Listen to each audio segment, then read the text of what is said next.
এই রবিউল আউয়াল মাসে প্রত্যেকটা ঢাকাকে কয়েকটা ভাগে ভাগ করা, কমসে কম 2 দিন অন্তর অন্তর 15টা সম্মেলন করা উচিত ছিল। আমি আপনাদের উপরে আঙ্গুল উঠাইতেছি না, রাগ হয়েন না। আমি এই সংস্থার কর্ণধারদের উপরে আঙ্গুল উঠাইতেছি না। উচিত ছিল এরকম সম্মেলন ঢাকা শহরে 15টা হওয়া উচিত ছিল এই সংস্থার পক্ষ থেকে। তাইলে হয়তো এই ঢাকার 2 সিটির মানুষের কানের ভিতরে কিছু কথা যাইতো যে সিরাতুর রাসূল কতটুকু আমাদের জীবনে প্রয়োজন। যে আজকের থেকে আমাদের মিশন হবে আমরা সিরতের উপরে উঠব, রাসূলের সুন্নতের উপরে উঠব, আর রিজাল তৈরি করব পায়ে দৌড়া হইল। দেখি আল্লাহ আমাদের উপরে দয়া করেন কিনা, নাইলে চিৎকার দিতে থাকবো। প্রত্যেক রাকাতে গায়রিল মাগদুবি আলাইহিম ওয়ালাদ দাল্লিন পড়তে থাকবো, আর মসজিদ গুলা জোরে আমিন বইলা কাঁপাইতে থাকবো। কিন্তু রব্বে কাবার কসম, আজ পর্যন্ত দোয়া কবুল হয় নাই, আর সামনে হবে কিনা আমি জানি না। মসজিদ আমিন দিয়া কাঁপবে, আর আমরা ওয়ালাদ গায়রিল মাগদুবি আলাইহিম ওয়ালাদ দাল্লিন পড়তে থাকবো।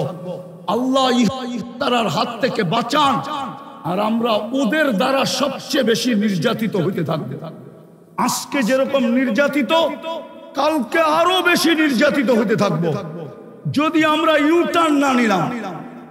আপনি ভাবেন না মুসলমানের ঘরে মুহাম্মদুর রাসূলুল্লাহ ওয়াজ নসিহত এটা উদ্দেশ্য না। হযরত মাওলানা এমাদউদ্দিন সাহেব বলতেছিলেন যে সিরাত কনফারেন্সে শুধু হাজিরি আমাদের উদ্দেশ্য, যে একটু হাজির হয়ে এটা প্রমাণ করা যে আমিও ওনাদের সাথেই আছি, আপনাদের সাথেই আছি। এই জন্য শুধু শব্দটা, যদিও উনি বলছিলেন ভোট, যে আমাদেরকে একটা ভোট দেয়া যাবেন যে আপনি আমাদের সাথে, এই জন্যই শুধু উপস্থিত হওয়া। আর দ্বিতীয় কথা হলো আমার সাআদাত অর্জন করা, যে সিরাতুন নবী সাল্লাল্লাহু আলাইহি ওয়াসাল্লাম সম্মেলনে উপস্থিত হওয়ার মাধ্যমে নিজের কপালে একটা সৌভাগ্যের ফোঁটা লাগানো। ওয়াজ নসিহত তো যত বক্তার নাম আছে, ইনশাআল্লাহ এই অবেলার কি করবে, ওনারা বেলায় আসবে, সময় মতো আসবে, আর আপনাদেরকে মন ভরা শোনাবে। কিন্তু আমি একটা ছোট প্রশ্ন রাখবো, দেখি এই অবেলা প্রশ্নটা কারো দিলে লাগে কিনা। আজকে 250 কোটি মুসলমান থাকা সত্ত্বেও, মুসলমানের 60টা দেশ থাকা সত্ত্বেও, যখন মুসলমানের কোনো দেশ ছিল না, সংখ্যায় দেখা গেছে মুসলমান বড়ই নগণ্য ছিল। আজকে 250 কোটি মুসলমান। খুব মনোযোগ দিয়ে শুনতে হবে, নাইলে বুঝে আসবে না আর লম্বা হবে না। 250 কোটি মুসলমান, কমবেশ 60টা মুসলিম দেশ, একটা না দুটা না, আর কোন ক্ষুদ্র দেশও না, জনবহুল 60টা মুসলিম দেশ।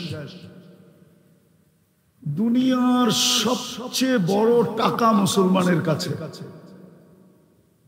4টা দেশ এরকম দুনিয়াতে আছে যাদের চেয়ে বড় টাকা দুনিয়াতে কারো কাছে নাই, কারেন্সি। একটা হলো কুয়েত, আরেকটা হলো বাহরাইন, আরেকটা হলো ওমান, আরেকটা হলো ব্রুনাই। মুসলমান ব্যতীত দুনিয়ার কেউ দেখাইতে পারবে না যে যাদের গাড়ি 24 ক্যারেট সোনা দ্বারা মোড়ানো। শুধু মুসলিম দেশ দেখাইতে পারবে যে যাদের গাড়ি 24 ক্যারেট সোনা দ্বারা মোড়ানো, দুবাইয়ের যুবরাজের একাধিক গাড়ি 24 ক্যারেট সোনা দ্বারা মোড়ানো, ব্রুনাইয়ের প্রেসিডেন্টের এন্টার গাড়ি, পুরা গাড়ি স্বর্ণের পার্স লাগানো। দুনিয়ার অর্থনীতি যদি তালাশ করা হয়, সম্পদ যাকে বলে 70% মুসলমানের কাছে। এত সংখ্যা, এত দেশ, এত টাকা পয়সা থাকা সত্ত্বেও আজকে মুসলমানের মতো ঘৃণিত দুনিয়ায় কোনো জাতি নাই, দীক্ষিত কোনো জাতি নাই, লাঞ্ছিত কোনো জাতি নাই, বঞ্চিত কোনো জাতি নাই। একটা উদাহরণ যদি দেই ছোট, জানি না বুঝে আসবে কিনা। আজকে এতগুলা কুকুর না, ঢাকা শহরের কুকুর প্রত্যেক গলির মানুষ নিধন করা শুরু করুক, কালকে সকালে দেখবেন ঢাকা শহরের মেইন পয়েন্টে প্রাণীবাদীরা কিভাবে স্লোগান দেয়, আর কিভাবে সমাগম করে, আর কিভাবে সুপ্রিম কোর্টের রায় এইখানের মানুষের হাতে হাতে বিলীন করে। বাংলাদেশের সুপ্রিম কোর্টের রায় হইল কোনো কুকুরকে অতীতের মতো ইনজেকশন দিয়ে নিধন করা যাবে না। এই রিট প্রাণীবাদীরা করছে, আর ওরা জিতা গেছে। শুধু বাংলাদেশে না, সারা দুনিয়াতে জিতা গেছে। কিন্তু আজকে 2 বছর হইতে চলল, আমি বিবেকের পর্দা খুলতে চাইতেছি আমার ছাত্রদের। 2 বছর হইতে চলল, অক্টোবরের 7 তারিখে 2 বছর হবে। 65,000-এর বেশি, এটা তো সরকারি রিপোর্ট, 65,000, লক্ষাধিকের বেশি মানুষ ফিলিস্তিনে নিধন করা হলো। ক্ষুধার ক্ষুধার তাড়নায় 30 লক্ষ মানুষ ডেলি হাহাকার করতেছে। হাজার হাজার পণ্যবাহী ট্রাক দাঁড়ায় আছে। একটা ট্রাক তো দূরের কথা, একটা খাদ্যের প্যাকেট পর্যন্ত ঢুকতে দিতেছে না। কিন্তু আজ পর্যন্ত কোনো প্রাণীবাদী সংস্থা, চাই সেটা বাংলাদেশের হোক, চাই কোনো মুসলিম দেশের হোক, বিজাতি তো বাদেই দিলাম, আজ পর্যন্ত একটা প্রতিবাদ করে নাই, আজ পর্যন্ত একটা নিন্দা করে নাই, ছোট একটা ফেসবুকে ক্লিপ পর্যন্ত দেয় নাই। যদি কেউ আমাকে প্রমাণ দিতে পারে এই পুরা জনগোষ্ঠীর ভিতর থেকে যে প্রাণীবাদীরা এটার প্রতিবাদ করছে, তাইলে এই মজলিসের জুতার আমার গাল ফিরি। বুঝা গেল ওরা আপনাকে প্রাণী ভাবে না, ওরা ভাবে মুসলমান আগাছা। আপনি চিৎকার দিয়া কি করবেন? বরং আমার কথা মানবেন কি মানবেন না জানি না। আমরা দেখছি অতীতে যতই বেশি চিৎকার দিছি, ততই বেশি নির্যাতন আমাদের উপরে আসছে। তাইলে এই দুরবস্থা আমাদের কেন? আমি কথা শেষ করতেছি, ইতি টানতেছি। আজকে কি আমরা সংখ্যায় কম এই জন্য আমাদের দুরবস্থা, না আমাদের দেশ কম এই জন্য আমরা দুরবস্থা, না আমাদের কাছে অর্থ কম এই জন্য দুরবস্থা? দুনিয়ার কেউ দেখাইতে পারবে না মুসলমানের চেয়ে দামি জিনিস দুনিয়াতে কেউ ব্যবহার করে না। উন্নত দুনিয়ার যত ব্র্যান্ড আছে, সবচেয়ে বেশি ব্র্যান্ডের জিনিস মুসলমান ব্যবহার করে। আমাদের ছেলেদের হাতেও অ্যান্ড্রয়েড সেট আছে, তোমাদের সাথে ইন্টারনেটের সংযোগ আছে। মাদ্রাসা যতই কড়াকড়ি করুক না কেন, চুপে চুপে তোমাদের সাথে ইন্টারনেটের সংযোগ আছে। ইন্টারনেটে জিজ্ঞাসা করো দুনিয়ায় ম্যাকডোনা বেশি খায় কে, ইন্টারনেটে জিজ্ঞাসা করো কেএফসি কারা বেশি খায়, ইন্টারনেটে জিজ্ঞাসা করো রাডু ঘড়ি কারা ব্যবহার করে, ইন্টারনেটে জিজ্ঞাসা করো দুনিয়ার সবচেয়ে দামি গাড়ি কারা চালায়, ইন্টারনেটে জিজ্ঞাসা করো দুনিয়ার ব্র্যান্ডের কাপড় কারা বেশি পড়ে। আমার কথা বিশ্বাস না হইলে এই মজমার পুরা আমি দায় দায়িত্ব নিতে রাজি। যদি বিল গেটসের কোন প্যান্ট $300 উপরে কেউ দেখাইতে পারে, ওর জুতা আমার গাল। যদি ওর কোন শার্ট $300 উপরে কেউ দেখাইতে পারে, কিন্তু আমাদের দেশে পাওয়া যাবে সাধারণ মানুষ হাজার হাজার টাকা ডলারের শার্ট পরে, হাজার টাকা ডলারের গেঞ্জি পরে, গেঞ্জি। আমি চিনি ওদেরকে। আমরা নির্যাতিত কেন, নিষ্পেষিত কেন, ঘৃণিত কেন, অবহেলিত কেন? বিজাতির কথা বাদেই দিলাম, আমার সমাজ আমাকে ঘৃণার চোখে দেখে কেন? কিছু বললেই আমার উপরে মৌলবাদীর ট্যাগ লাগায় কেন? অতীতে তো দেখা আসলাম জঙ্গি ট্যাগ লাগাইলো কেন? বিভিন্ন অপবাদ দেয় কেন? কারণটা কি? বিজাতির সমাজ তো বাদেই দিলাম, সিরাত তো এই জন্য ছিল না। আমি আলোচনাকে নিষেধ করতেছি না, শুধু আলোচনাই হবে এই জন্য তো সিরাত ছিল না। মুহাম্মদুর রাসূলুল্লাহর আবির্ভাব তো এই জন্য ছিল না যে শুধু দুনিয়াতে আসবে আমরা আলোচনা করব। শুধু তো এই জন্য ছিল না যে কিতাবে লিখবে আর আমরা পড়ব। তোমরা আমাকে জবাব দাও, যারা আসবে ওরা তোমাদেরকে বড় গরম গরম শোনাবে আমি জানি। আমি ঠান্ডা হুজুর, আমি গরমে বিশ্বাসী না। আমি সব সময় থাকি এসির ভিতরে, এই জন্য আমি ঠান্ডাই থাকি। আলহামদুলিল্লাহ সুম্মা আলহামদুলিল্লাহ। আমি গাড়িতে থাকলো এসিতে থাকি, বাসায় থাকলো এসিতে থাকি, এই জন্য আমার বয়ান ঠান্ডা ঠান্ডা। আমি তোমাদেরকে চুষে আনতে পারবো না, কিন্তু আমি বিবেকের পর্দা খুলতে চাই। বলো কেন আমরা 90% মুসলমানের দেশেও আমরা নির্যাতিত? আমরা কেন মৌলবাদী? আমরা কেন, আরে কেন আমরা জঙ্গি ট্যাগ লাগানো? কেন আমাদের উপরে আঙ্গুল উঠায়? এক রিক্সাওয়ালা পর্যন্ত আমাদেরকে সইতে পারে না। রিক্সাওয়ালা পর্যন্ত সামনে পড়লে গালি দিয়া বলে ও মোল্লা সরো। সমাজের কোন চোখে আমরা উপরে? কেন আজকে মুসলমানের এই দুরবস্থা? অথচ যেই দিন সংখ্যাই ছিল না, যাদের প্রশংসা আল্লাহ করে, ওদের চেহারা দেখে কি করতেছে? দুনিয়া তো কবর কম দেখলাম না। এক ফিলিস্তিনি তো দেখলাম 45,000 সাহাবাদের কবর, কিন্তু কোনটা তো আমাদের কবরের চেয়ে বড় দেখলাম না।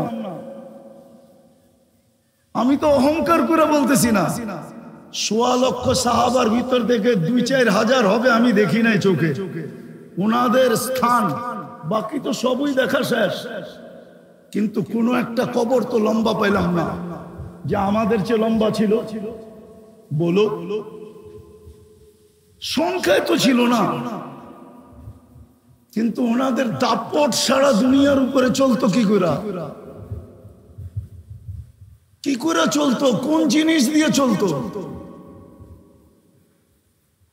পারস্য সম্রাটের বাহাদুর, পারস্য সম্রাটের দূত, chief of staff, intelligence chief পারস্য সম্রাটকে বলতে বাধ্য হয়েছে হুম ফিন নাহারি ফারসান ওয়া ফিল লাইলি রুহবান। আজকে কোথায় রাসূলুল্লাহ সাল্লাল্লাহু আলাইহি ওয়াসাল্লামের সিরাত? সত্য এটাই, এক কথা দিয়া শেষ করতেছি, লম্বা করার সুযোগও হাতে নাই। যদিও কবি বলছেন, কিন্তু পুরা সারমর্ম ঢুকায়া দিছেন। क्या वफा तूने मोहम्मद से तो हम तेरे हैं, ये दुनिया क्या चीज है, लौहो कलम तेरे हैं।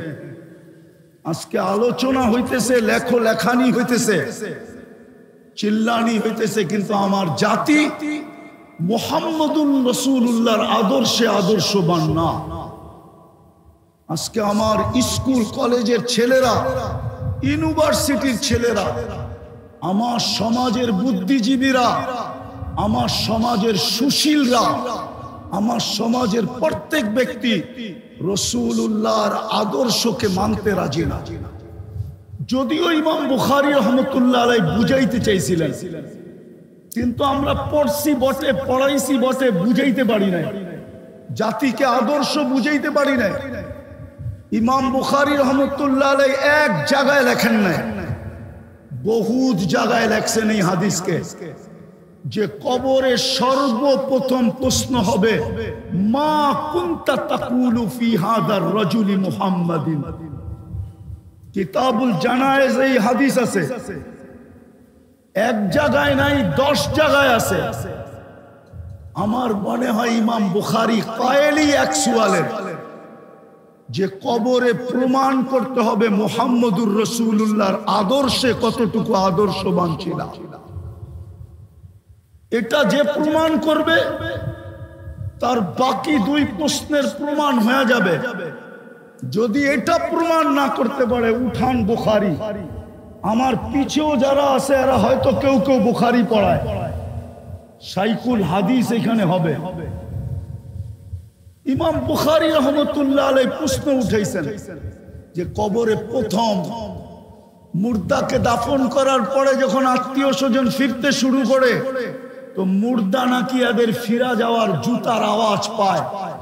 তখনই 2 ফেরেশতা আসে আর আয়েশা জিজ্ঞাসা করে মা কুনতা তাকুলু ফি হাদার রাজুলি মুহাম্মাদি। আজকে আমরা আলোচনায় পটু, লেখাতেও পটু। উচিত ছিল, উচিত এই সংস্থা তো শুধু একটা প্রোগ্রাম করবে, ঢাকা দক্ষিণের এই মাঠে শুধু একটা প্রোগ্রাম করবে। উচিত ছিল ঢাকাটাকে কয়েক ভাগে ভাগ করা। এই রবিউল আউয়াল মাসে প্রত্যেকটা ঢাকাকে কয়েকটা ভাগে ভাগ করা, কমসে কম 2 দিন অন্তর অন্তর 15টা সম্মেলন করা উচিত ছিল। আমি আপনাদের উপরে আঙ্গুল উঠাইতেছি না, রাগ হয়েন না। আমি এই সংস্থার কর্ণধারদের উপরে আঙ্গুল উঠাইতেছি না। উচিত ছিল এরকম সম্মেলন ঢাকা শহরে 15টা হওয়া উচিত ছিল এই সংস্থার পক্ষ থেকে। তাইলে হয়তো এই ঢাকার 2 সিটির মানুষের কানের ভিতরে কিছু কথা যাইতো যে সিরাতুর রাসূল কতটুকু আমাদের জীবনে প্রয়োজন। আজকে প্রয়োজনীয়তা আমাদের জীবনে নাই, আমাদের কাছে নাই না। দুনিয়াতে আমরা প্রয়োজনীয়তা মনে করি না, আমরা আখেরাতে প্রয়োজনীয়তা মনে করি। আমাদের পেশাব পায়খানা থেকে নিয়ে বেডরুম, আর আমাদের ঘুম থেকে নিয়ে সজাগ, আমাদের 24 ঘন্টার প্রত্যেকটা মুহূর্ত আল্লাহর কাছে কবুল ওই সময় হবে যেই সময় মুহাম্মদুর রাসূলুল্লাহর আদর্শ মতো হবে। নাইলে যুবকের যৌবন বেকার যাবে, নারীর নারীত্ব বেকার যাবে, পুরুষের পুরুষত্ব বেকার যাবে।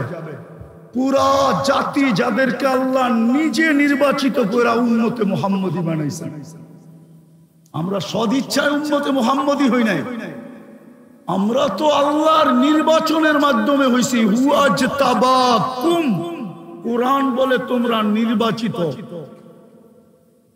আমরা নির্বাচিত মাধ্যমে উম্মতে মুহাম্মদী হইছি। নাইলে তো মুসা আলাইহিস সালাম হইতেন, নাইলে দানিয়াল আলাইহিস সালামকে চোখের পানি ঝরায়া বারওয়ায়াতে বাদায়া ওয়া নিহায়া এতটুকু মঞ্জুর করাইতে হতো না যে আমার লাশ যেন সুরক্ষিত রাখা হয়, উম্মতে মুহাম্মদীর হাতে যেন আমার দাফন আর কাফন করা হয়। এতটুকু উনি মঞ্জুর করাইতেন না। উনি জানতেন উম্মতে মুহাম্মদী কি জিনিস। নবীরা জানতেন মাসালুহুম ফিত তাওরাত ওয়াল ইনজিল, তৌরাত ওয়ালারা জানতেন উম্মতে মুহাম্মদী জিনিসটা কি। জবুরওয়ালারা জানতেন উম্মতে মুহাম্মদী জিনিসটা কি, এরা কোন উম্মত হবে। এত বড় মর্যাদা আল্লাহ দিতেন না, কুনতুম খায়রা উম্মাহ ঘোষণা করতেন না। আজকে আমরা সব ছাড়ছি। ওই ইকবালের কথাই সত্য, রহ গিয়া রসমে আজা রোহে বেলালি না রাখি, ফলসফা রহ গিয়া তলকিনে গজালি না রাখি। সত্য এটাই। চিৎকার আছে আজকে, চিৎকার। নবীর আদর্শ নাই, যার কারণে দেশ আছে তারপরও নির্যাতিত, সংখ্যা আছে তারপরও নির্যাতিত। নাই কোন জিনিস? কেউ কেউ আমাকে বলবে আমাদের কাছে নাই, সমস্ত মুসলমানের কাছে আছে। নাই কোন জিনিস? যদি জিতবে তাহলে আমি একটা প্রশ্ন তুলি, প্রশ্ন। মুসলমানের ইসলামের সবচেয়ে বড় যুদ্ধ বদরের যুদ্ধ। যদি সংখ্যার দিক দিয়ে দেখি তো 313 জন, যদি অস্ত্রের দিক দিয়ে দেখি তো তলোয়ার 3টা। বলুক আমাকে দুনিয়া, মুসলমান জিতছে না হারছে? হ্যাঁ, সামনে তো 1000-এর উপরে, 313 জন জিতল কি করে? সামনে তো 1100 তলোয়ার, এইখানে তো শুধু 3টা তলোয়ার। 3 তলোয়ার দিয়ে জিতল কি করে?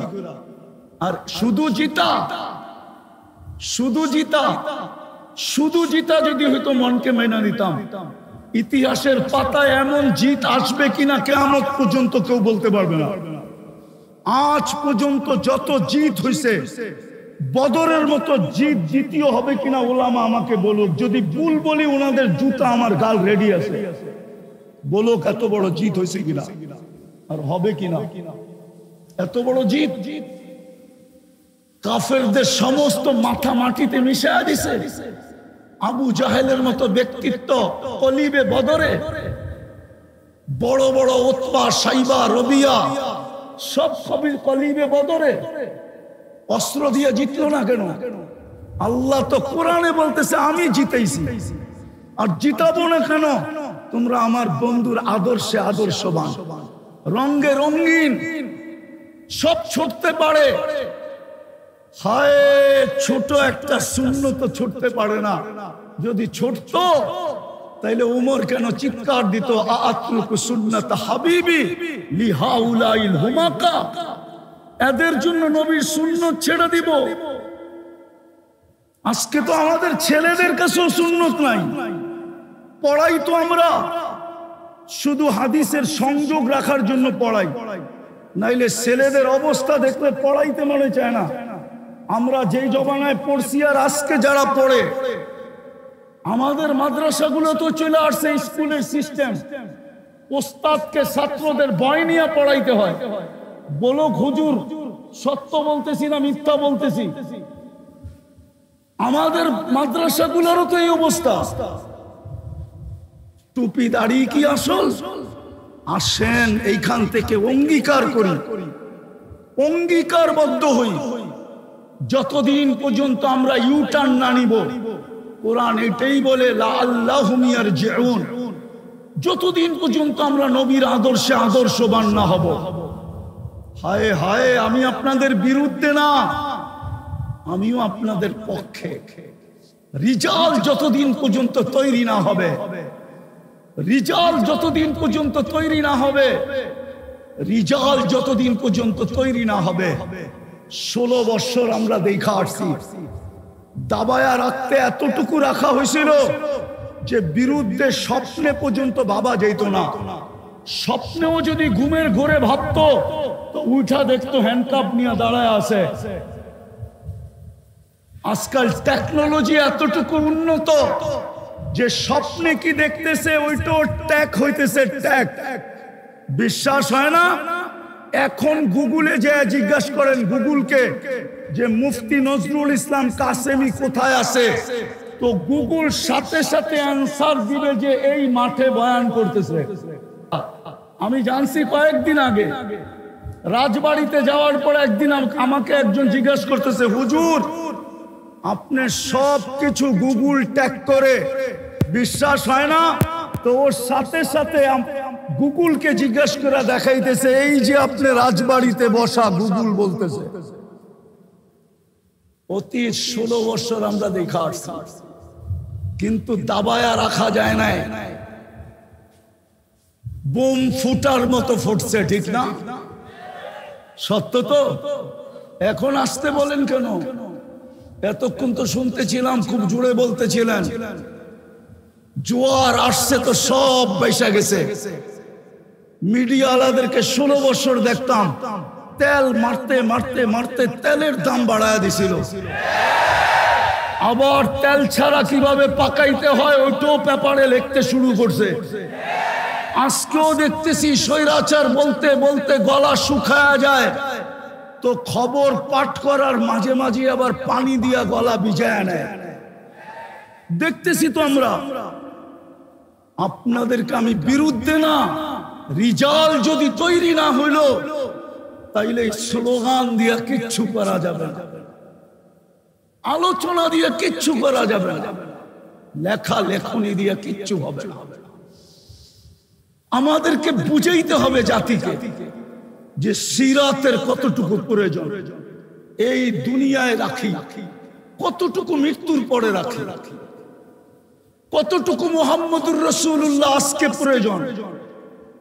জোরের জন্য, মিলের জন্য, মহব্বতের জন্য, ভালোবাসার জন্য, সুখের জন্য, শান্তির জন্য। হ্যাঁ, আমি জুমায় বলছি যে আপনি খালি গায়ে দেখাইতে পারবেন সাহাবাকে যে গায়ে কাপড় নাই, পায়ে জুতা নাই, পেটে ভাত নাই, মাথা গুছার ঠাঁই নাই। আপনি দেখাইতে পারবেন, আপনি দেখাইতে পারবেন যে ঠাঁই নাই, কিন্তু আপনি এটা দেখাইতে পারবেন না যে সুখ নাই। এটা ইতিহাসবিদ দেখাইতে পারবে না শান্তি নাই, এটা দেখাইতে পারবে না জোর নাই, এটা দেখাইতে পারবে না মিল নাই, এটা দেখাইতে পারবে না মোহাব্বত নাই, এটা দেখাইতে পারবে না ভালোবাসা নাই, এটা দেখাইতে পারবে না সহানুভূতি নাই, এটা দেখাইতে পারবে না সিম্পেথি নাই। সহানুভূতি, যুদ্ধের ময়দানে সহানুভূতি দেখেই তো দুনিয়া পাগল হয়ে গেছে। কে শিখাইছিল? পানি বইলা চিৎকার দিছে, আর আপন ভাই তো পানি নিয়ে ছুটে গেছিল, কিন্তু পাশের লোকটা যখন বলছে পানি, তো আপন ভাইকে বলছে আমার চেয়ে পিপাসিত বেশি।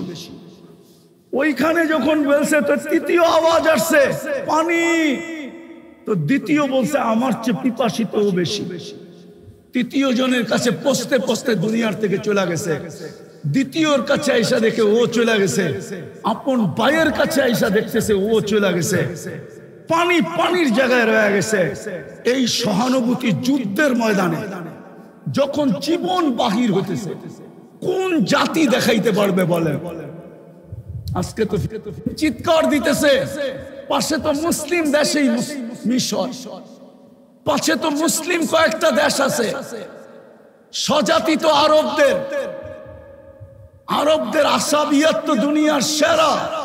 আমি লিখি নাই, ইমাম আসকালানী রহমতুল্লাহ আলাইহি লেখছেন সিত্তুন ইয়াদখুলুনা নারা জাহান্নামা বিসিত্তিন। হ্যাঁ, ওনার কিতাব উঠায় দেখেন, ইবনে হাজার আসকালানী রহমতুল্লাহ আলাইহি উনিই তো লেখছেন আরব বিল আসাবিয়া, আরবদের ভিতরে আঞ্চলিকতা সবচেয়ে বেশি। আরব হওয়া সত্ত্বেও ফিলিস্তিন না খায়া মরে কি করে, আর ওরা পায়ে তেল মালিশ করে কি করে। বিদায় শেষ জায়গায় চলে আসছি। আসেন এই সম্মেলন থেকে আমরা অঙ্গীকার করি যে আজকের থেকে আমাদের মিশন হবে, আমরা সিরতে উপরে উঠব, রসুলের সুন্নতের উপরে উঠব, আর রিজাল তৈরি করব পায়ে দৌড়া হইল। দেখি আল্লাহ আমাদের উপরে দয়া করেন কিনা, নাইলে চিৎকার দিতে থাকবো।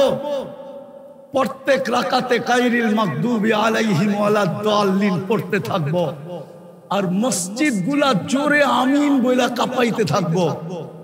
কিন্তু রব্বে কাবার কসম, আজ পর্যন্ত দোয়া কবুল হয় নাই, আর সামনে হবে কিনা আমি জানি না। মসজিদ আমিন দিয়া কাঁপবে, আর আমরা ওয়ালাদ গায়রিল মাগদুবি আলাইহিম ওয়ালাদ-দাল্লিন পড়তে থাকবো। আল্লাহ ইফতারার হাত থেকে বাঁচান, আর আমরা ওদের দ্বারা সবচেয়ে বেশি নির্যাতিত হতে থাকবে। আজকে যেরকম নির্যাতিত, কালকে আরো বেশি নির্যাতিত হতে থাকবো যদি আমরা ইউটার্ন না নিলাম।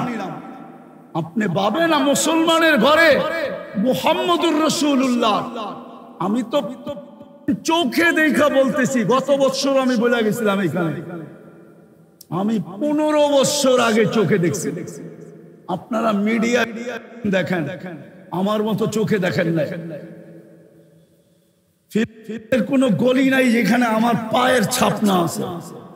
আমি চিনি ইব্রাহিম আলাইহিস সালাম কোথায় ঘুমাইতেছে, আমি চিনি মুসা আলাইহিস সালাম কোথায় শুয়ে আছে, আমি চিনি 70 জন নবীর কবর কোথায় চিহ্নিত আছে, আমি চিনি 45,000 সাহাবা কোথায় শুয়ে আছে, আমি চিনি বাইতুল মুকাদ্দাস যেখানে 1.25 লক্ষ নবীদের সম্মেলন হয়েছে সশরীরে, যেখানে মুহাম্মদুর রাসূলুল্লাহ ইমামতি করছে, যেখানে বক্তৃতা দিছে, তারপরে আরশের দিকে রওনা করছে।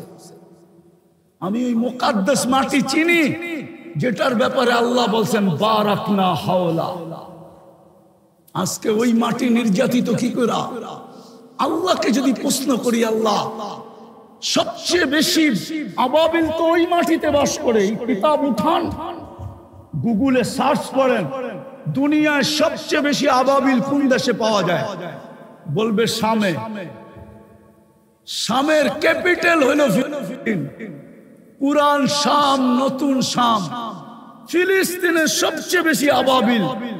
কেন আল্লাহ বলে না ওই পাথর কি বিলুপ্ত হয়ে গেল যেটা হাতিওয়ালাদের উপরে নিক্ষেপ করা হলো? ওই ইউরেনিয়াম কি দুনিয়ার থেকে বিলুপ্ত হয়ে গেল?